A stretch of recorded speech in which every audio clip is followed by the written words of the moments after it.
Cada ser humano, no para hablar exclusivamente del tema indígena, cada ser humano nace con su propia identidad. Y diríamos que lo cultural es eso, ¿no? La forma de ser de cada uno. Y por eso ya en términos colectivos, para el caso de los pueblos indígenas, tenemos nuestra propia identidad. Somos pueblos originarios que nos identificamos con la madre tierra, porque es el legado o el principio de la vida para nosotros, en donde se desarrolla la armonía, el equilibrio, la autonomía, la autoridad del proceso de organización, porque pensamos en términos colectivos, miramos la naturaleza en términos de otro ser que nos cuida, y para el caso de los pueblos indígenas la naturaleza es la madre. Incluso regresamos a la madre naturaleza cuando morimos. La lectura que uno hace en el mundo es que la madre naturaleza está enferma, porque solo pensamos en explotarla, solo pensamos en que hay que sacarle provecho a la madre naturaleza, pero no se están midiendo las consecuencias porque estamos pensando en la actualidad de un desarrollo económico. El tema de los monocultivos, la palma africana, los biocombustibles, porque eso es lo que genera plata. Entonces, cuando cada vez que los indios decimos que hay que proteger la madre tierra, entonces los grandes gobiernos del país dicen es que los indios son un problema para el desarrollo del país.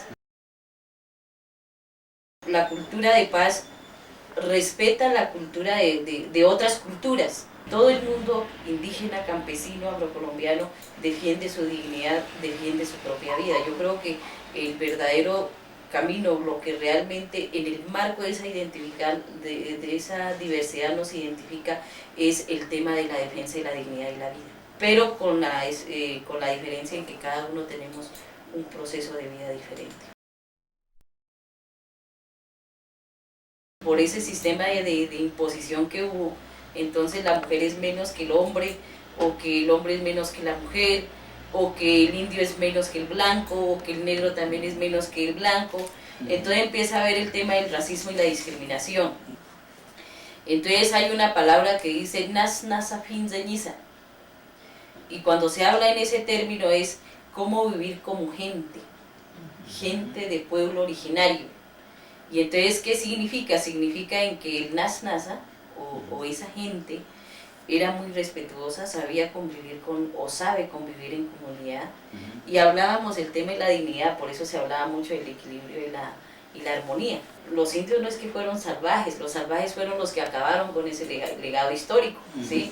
Entonces el salvajismo no era de quienes estaban ahí, el salvajismo vino y impuso otra cosa, que quedó en los indígenas y quedó en los otros colombianos y muchas comunidades del mundo, y entonces nos denominan salvajes y acaban con todo ese legado histórico. Cuando se involucra el tema de los derechos en la constitución política, no es porque hubo alguien y dijo hay que solidarizarnos con los salvajes y hay que incluir un derecho. No, los salvajes, entre comillas, nos tocó luchar mucho para vivir, preservar como cultura y involucrarnos en ese escenario de incluir los derechos constitucionales.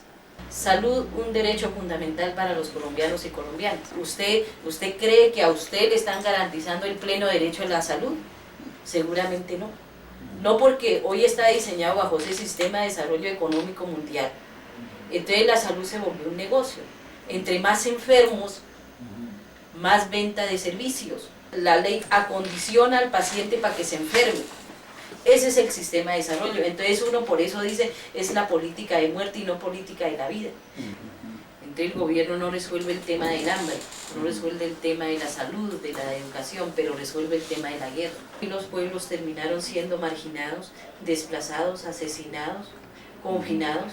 Y entonces hace presencia también las FARC, hace presencia el ELN, hace presencia los grupos paramilitares. Entonces todos los grupos armados se van en contra de la población civil, porque entonces cada uno tiene su interés territorial. El gobierno porque tiene el interés territorial de explotar las minas, de explotar los recursos naturales y traer las multinacionales. Y los otros porque también están en su competencia territorial. Entonces, ¿quiénes terminamos siendo las víctimas y realmente los asesinados? La población civil.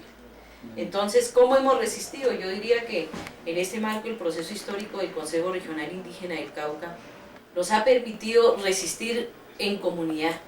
Entonces uno mira cómo la gente, a pesar de la guerra, está allí. No nos vamos porque no estamos de acuerdo con ninguno de los grupos armados y hacemos resistencia civil. Entonces se habla de un proceso de educación diferente. La educación no es un sistema impuesto, sino que tenemos que empezar a pensar que el modelo de educación debe ser pensado desde nosotros y que la educación no es la escuela, sino que la educación empieza desde la familia, que la educación empieza desde la comunidad y que lo otro es un complemento del ser humano, que la salud es diferente y tenemos una forma de actuar, que el desarrollo económico para nosotros es otra cosa, que la visión de la madre es otra cosa. Yo creo que todos los procesos de resistencia son integrales y nosotros diríamos entonces que estamos en permanente resistencia. Entonces el gobierno hoy dice es que los indios y esos otros sectores sociales están violando la constitución política. ¿Cuál violación si ellos son los primeros que la violan? Y yo diría, se cumple siempre y cuando se exija. Si no, no se cumple. Yo no le preguntaste cuál es tu lado, solamente te pido, mi hermano, baja tus armas para conversar. Porque no hablamos y mejor entre